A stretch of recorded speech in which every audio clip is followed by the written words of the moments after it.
Hi everyone, welcome back to another episode of Spectator Sports. As always, I'm your host Sebastian Fonseca, back again with episode number 78, and we're covering a lot of topics across many leagues. So before we get into this loaded episode, please do me a massive favor. If you guys are new to the channel, like this video, subscribe to the channel if you haven't done so already. Take a look at our Instagram and TikTok pages, and you can get clips from this episode on those platforms as well as the playlist we've made for you.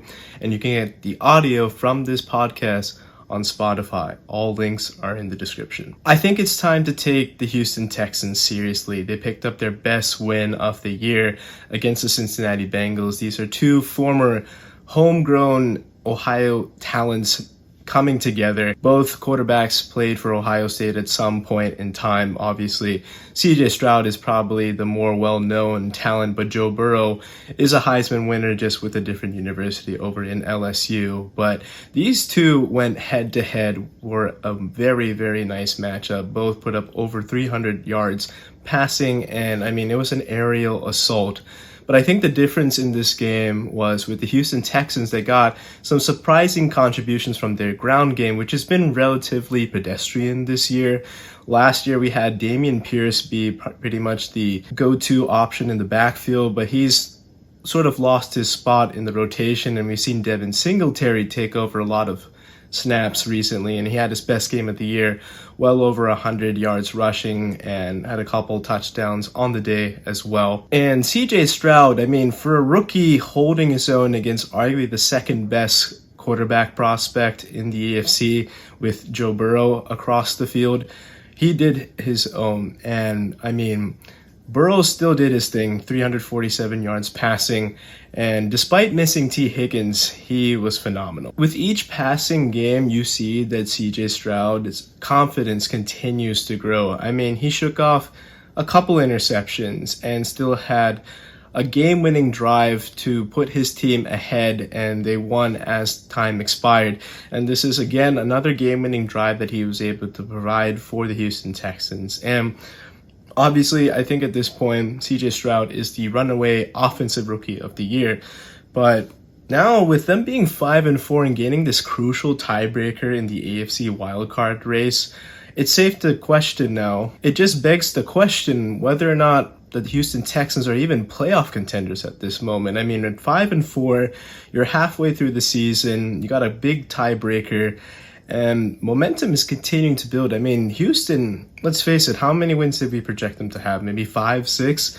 They've already almost matched that, if not already. And let's give some credit to DeMeco Ryans. DeMeco Ryans coming in from that DC position over in San Francisco, former Houston Texan himself. There's just so much good things to talk about with this program. Him having his franchise quarterback and just being a different face for a franchise that hasn't been too good in its entire history. And it seems like they have the meanings to be a contender for the years to come. And this is already exceeding expectations. And if they're even to sniff the playoffs, we got to talk about how Houston is built for the long-term future in the AFC. It looks like San Francisco is back on track. They needed the bye week to quell some nerves, get some guys who are banged up back on the roster. Deebo Samuel's back and Trent Williams is back. And those two guys are integral to the San Francisco 49ers, especially on offense.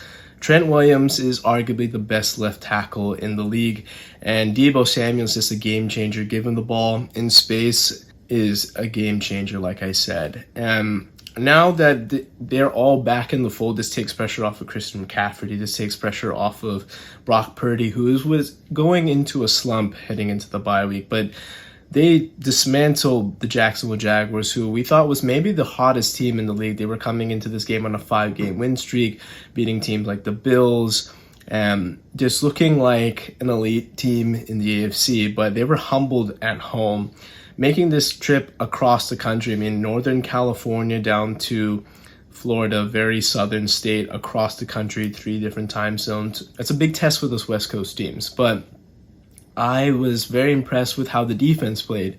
We know that at the trade deadline, they made that move to get Chase Young, and that is the former running mate of Nick Bosa back in their days at Ohio State. And now with those two guys, that's 2 number 2 picks going off the edge at the same time, and they even split a sack on Trevor Lawrence in this game. I mean, they made him turn over the ball 2 times, forced a couple fumbles, and I mean, if this is the San Francisco 49ers team that we're gonna get, that is the juggernaut we expected them, and they could easily rival the Eagles to be one of the best teams in the NFC. There were some issues coming into this game because we knew that the secondary and the defense as a whole wasn't playing as good because Steve Wilkes, he was calling plays up in the box, and now he's adjusted to coming down to the sideline and calling defensive play calls. And he's inheriting a defense that was just as good when DeMeco Ryans was there, just as good as Robert Saleh when he was there as DC.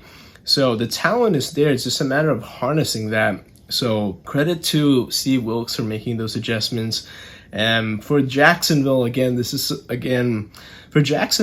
a disappointing performance. You are riding this momentum, and this again proves to me that the Jaguars are just not there to be a true contender. They may win a playoff game or two, but are they up there with the Kansas City Chiefs, the Cincinnati Bengals, or even the Baltimore Ravens? Not quite at this moment. And I think they just need another year to really season themselves as a true contender, but they're still going to make a lot of noise. I think they got the division on lock, and they're going to have to really respond because the Houston Texans are coming, and Jacksonville definitely doesn't want to fumble this bag because they're only a game up on Houston, and Houston actually beat them earlier this year, so that is something to keep an eye out for in the AFC South. Jared Goff made his return to LA, and this is where he used to play with the Los Angeles Rams before they casted him out to Detroit for his career to die, so we thought. And what a story it's been, right? 2 years in Detroit, they're in a rebuild. Quarterback is having questions whether or not he even belongs in this league because there was always this talk he's a bridge quarterback at this point. He is going to, as soon as Detroit gets a top 5 pick, they're going to pick a quarterback. Jared Goff is going to get benched. Bye-bye Jared Goff. He silenced those doubters in another great performance against the LA Chargers. Going up against Justin Herbert, this is one of the best quarterbacks in the league. I mean, there's so many things with this Detroit offense, right? There's a jet motion with Amon-Ra St. Brown, but this was a game that Raymond actually got involved in quite a bit. I mean, they have a lot of speed on the outside, and now with David Montgomery back into the fold, they have this dynamic duo out of the backfield. Jahmyr Gibbs has been doing great in taking over as the starter while David Montgomery is back, and now either way, both of those guys can be starters. It doesn't matter.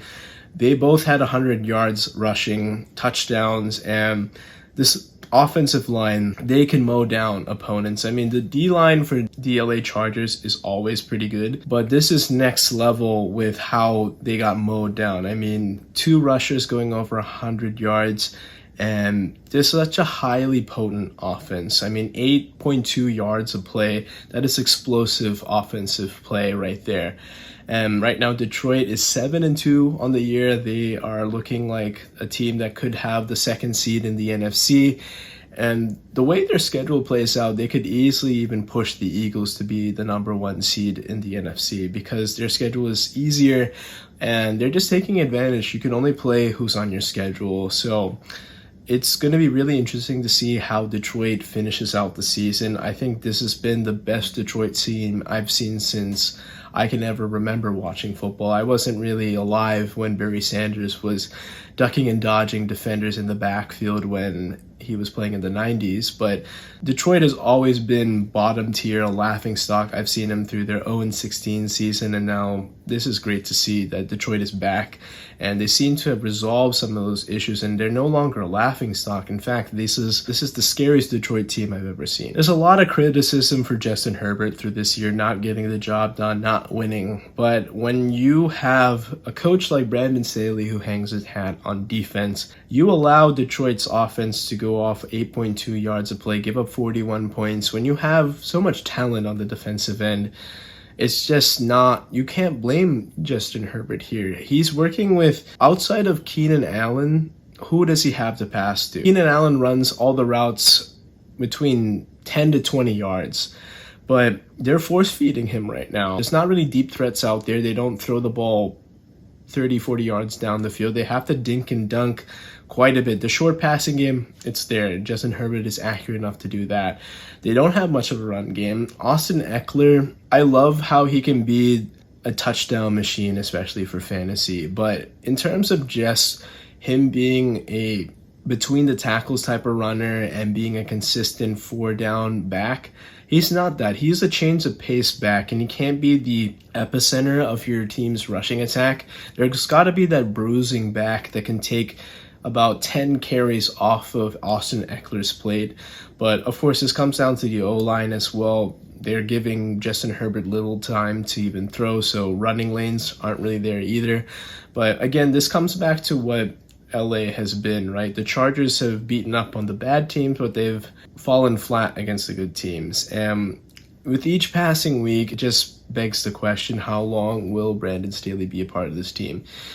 The ownership group in Spanos family, they've been really outside the box, and they've tried to make these splash moves, especially in the 2022 offseason. A lot of them haven't worked out, and it's time for them to reset the roster. It's maybe even just retooling it. They have the pieces all over the place. They just need a new voice, because Brandon Staley isn't really activating this team to its fullest capacity, and I would love to see a different voice in the LA Chargers locker room. Josh Dobbs, the Pastronaut. I mean, what more can we say about this guy? This is somebody who was cast off of countless NFL teams, and now he's flourishing with the Minnesota Vikings. 2 wins, 1 coming off the bench, and now the Minnesota Vikings have won 5 straight. They're 6-4 after starting the year, 0-3, 1-4, and they're doing this on technically their 3rd-string quarterback at this point. And Josh Dobbs is going to make a ton of money in the offseason. He may not be the long-term starter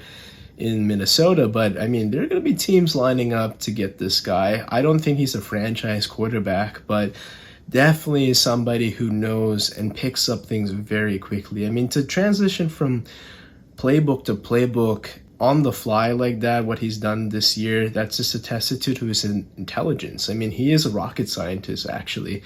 And the fact that he has this brain that can process things so quickly. At the quarterback position, you're calling plays, you're looking at coverages, you have to slide the protection, whatever the case may be. That takes somebody very intelligent to do so.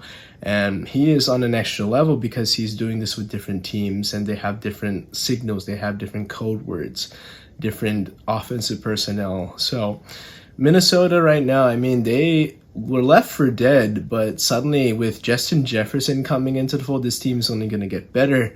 And I think they'll make the playoffs at this point. It just seems that this is what the script is for the Minnesota Vikings at this point. The Denver Broncos responded after starting the season 1-5, and they pulled off 3 consecutive victories to pull to 4-5 on the year. And this is coming against the Green Bay Packers and beating the Kansas City Chiefs. And on Monday Night Football, they beat the Buffalo Bills in this surprising upset. I mean, we left this team for dead when they gave up 70 points to the Miami Dolphins. Sean Payton is arguing with the media. We're questioning whether or not Russell Wilson is a competent starter left in this league. But I mean, we got to look at the whole body of work, especially recently. This Denver defense has responded. I mean, that first matchup against Kansas City held up to 19 points. And they're really forcing turnovers. I mean, 5 turnovers against a Patrick Mahomes-led offense, and then 4 turnovers against Josh Allen,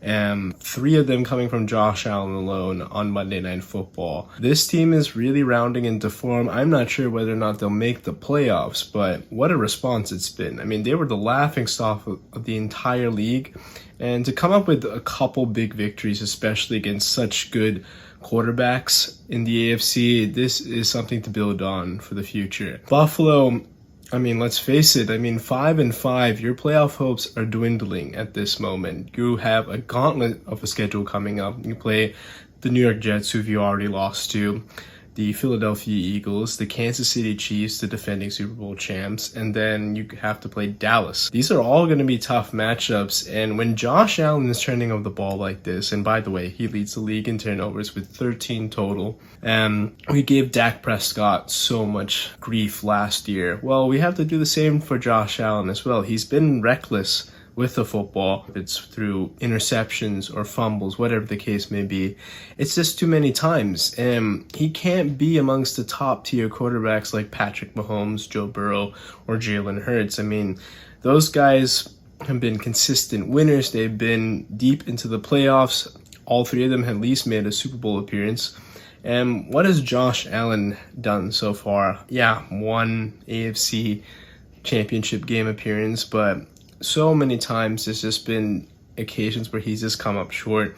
And now his turnovers are becoming a big time problem. Sean McDermott, yes, he was great with the rebuild, putting the Buffalo Bills back on the map after years of ineptitude and being in the basement of the AFC East in the shadow of Tom Brady and the Patriots.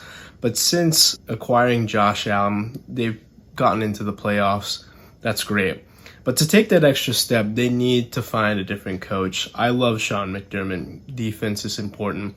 And yes, the defense is decimated with countless injuries this year. But let's face it, Denver won this game because Buffalo couldn't count.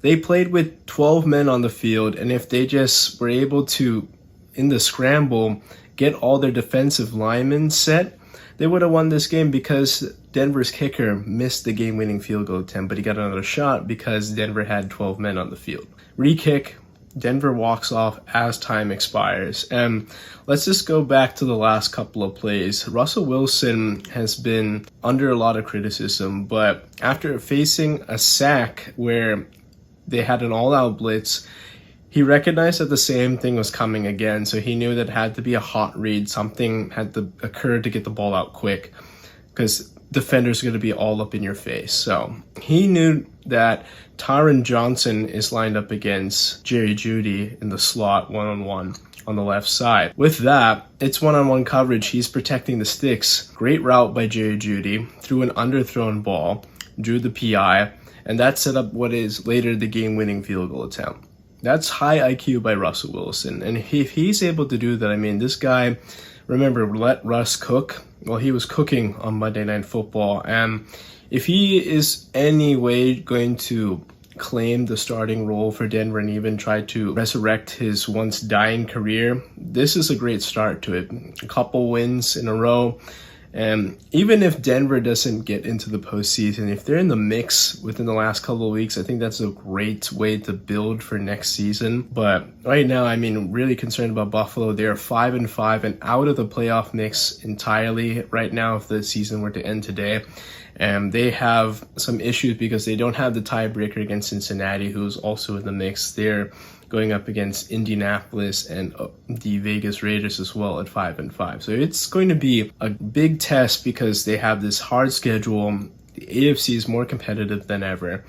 Their playoff hopes are on life support. My buddy Draymond Green, I have been very critical of Draymond throughout my podcast history here on Spectator Sports. We know that with Draymond's colorful history, whether it's kicking Steven Adams in the groin to the point where we question whether the poor man can have kids in the future. His scuffle with Donovan Mitchell recently later led to his ejection. And what people don't really realize is that he already was playing with one technical. So you get the leash, right? You get one technical, and after that, you got to keep your composure. You got to stay disciplined. And Draymond, we know, he's a loose cannon. He doesn't know how to keep things together. He has anger issues. He doesn't know how to keep his emotions in check. Once again, recommending to Draymond, don't know if he does this already, go to therapy. It's very helpful for men these days to go to therapy. Just talk your feelings out. Why are you so violent? Why do you feel the urge to kick men in the groin when you're playing a game of basketball, when you're using your hands? What you did to Donovan Mitchell on this play, I think was unnecessary. You're pushing some guy into the stands. He could have slipped. He could have messed up his knee, hurt himself, whatever the case may be. And I think Donovan Mitchell has every right to react the way he did. It was just a shove foul, so you're going to take that out. Maybe it'll be a flagrant one foul. Maximum will be another addition to the foul count. maybe a technical foul too. But Draymond went back acting like he's the victim here. And even before, I think early in the season, maybe the second week, he was complaining about getting kicked in the groin when he's done so countless times. Draymond, again, it's just what goes around comes around.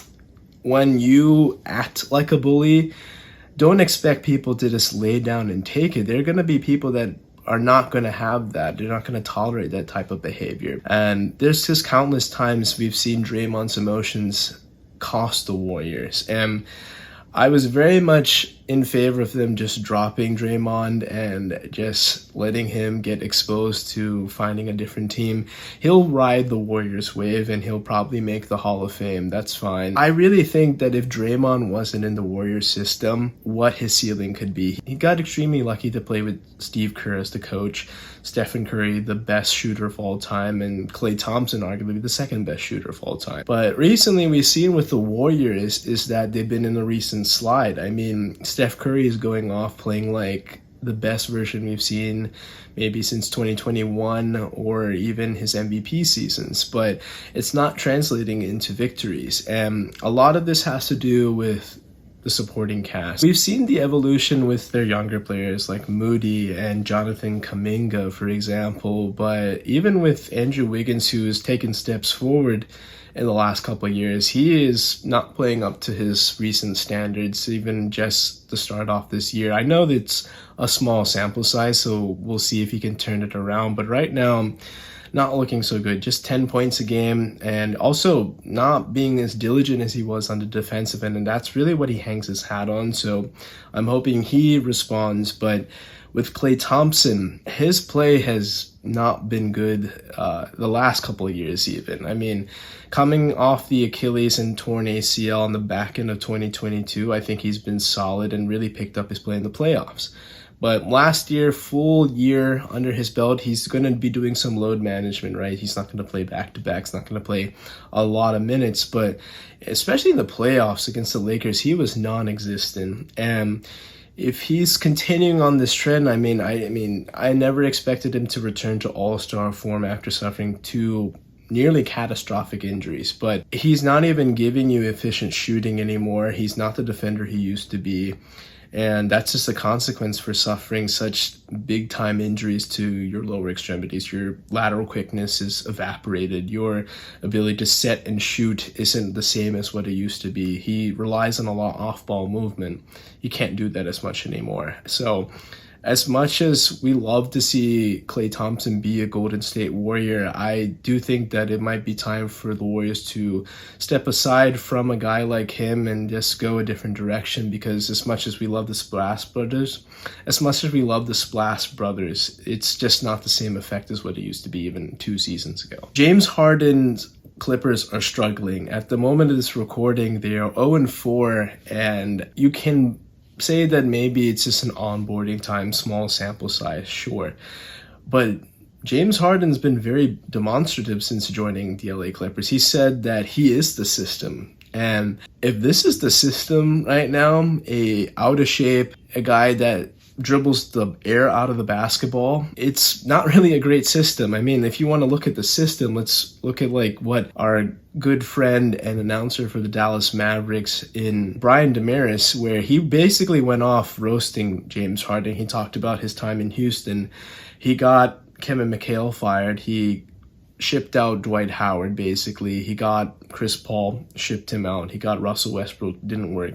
Quit his way out of Houston, went to Brooklyn with his buddy Kevin Durant, didn't work there. Quit his way out of Brooklyn, went to Philadelphia with his former GM, and that didn't work out either. And now he's with the LA Clippers. So he's running out of excuses. He's running out of teams that have the patience to put up with his nightlife, his off the court activities. And we know that he's not the same player he used to be. He is bigger, he is older, he is slower, and he's not a threat off ball. Russell Westbrook and him are basically very similar players. And James, at that point, he was a better shooter, and it's dropped off recently, but he still has a little bit more of an ability to create and pass, something that we don't see out of Russell Westbrook. But I can't even blame Russell Westbrook here. Russell is balling right now. He's been remarkably so efficient. Some of the best shooting numbers we've seen, and even Paul George hasn't been playing that great. Kawhi Leonard has been doing well, but how long is that going to last with Mr. Load Management over here? The Clippers have a lot of work to do, and Ty Lue, I mean, the poor man has to be thinking like he landed this gig and he's slated for yet another good run with a good team. But I mean, it's been just as stressful as his time with the Cleveland Cavaliers. So the LA Clippers have a lot of work to do. It comes back to Steve Ballmer, who puts all these players into a chemistry beaker, right?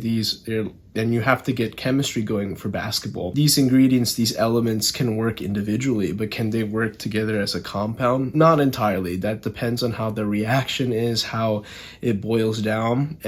So far, it's been a mess. Kawhi and Paul George, they haven't translated to anything outside of one Western Conference Finals appearance since their time in 2019 onwards. So it's a big reset, because right now they're opening up the stadium in Inglewood next year, and they have a lot of people coming in to fill those seats, and they want to get a big product because they've been so desperate to try and take over LA from the Los Angeles Lakers. They've failed to do so. Let's just make that clear. The Clippers will never take over LA. As much as they want, they can hang the cute division banners as they want. It doesn't beat 17 championship banners that the LA Lakers have. But to go back to the Clippers, certainly something to keep an eye out for, because this is the most drama-filled team that we'll see. We're going to be critiquing every game, every mismanaged play, because even with James, with that game against the Memphis Grizzlies, they were 1-8 coming into it. They were in control for much of that game. The Clippers made a last-ditch comeback attempt, and that was mostly with James Harden when he was off the court. As soon as he gets subbed in, he makes a 3 to tie. Great. But after that, he airballs a 3, and then that's basically the game. Returns momentum back to Memphis, who gets the job done. And like I said, they're 0-4 to start this year, so they have a lot of work to do if they want to make up this early season slump to get back into the playoff mix. Luka Doncic and the Dallas Mavericks have been phenomenal to start off. I mean, it's basically the same roster as it was last year with a couple minor tweaks, but right now, between what Jason Kidd is doing and what Luka Doncic has been doing to start off this year, this has been the best version of the Dallas Mavericks since the Luka Doncic era has begun. I mean, 8-2, basically on pace with the defending champion Denver Nuggets, and they're gonna maybe even try to take advantage because Denver doesn't have Jamal Murray until the end of November with that hamstring injury. So Denver, as talented as they are, they definitely are going to probably drop a couple of games just due to the lack of depth of losing a guy of Jamal Murray's production. And this is a time and opportunity for these other teams in the Western Conference, especially the Dallas Mavericks, to leap on this and ascend up the Western Conference standings. Luka, I haven't seen him play this consistently at this clip in a couple seasons. We know that he's had issues with injuries and also just staying in shape, but if he's doing this consistently, he can lift the Dallas Mavericks to new heights. I mean, we want them to be a Western Conference contender because that's good for basketball, that's good for the NBA. So hopefully Dallas is able to build off of this and they can be a true Western Conference contender. Another surprising story is the Minnesota Timberwolves. I mean, Anthony Edwards has arrived. I mean, if not already last year, made the All-Star team, but this is certainly his team now. I mean, as much as we like Karl Anthony Towns, he's funny, he is very talented, a former number 1 pick in 2015, but he doesn't really have that extra edge that we see that Anthony Edwards has. I mean, look at the ferocity he plays with, the dunks he has, the ability to just say, I demand the ball, I'm going to take that shot, and I'm going to get the job done. I mean, last year, a lot of their production came without Cat on the court because of that injury he sustained. And this year, Rudy Gobert, for as much of the jokes that we have with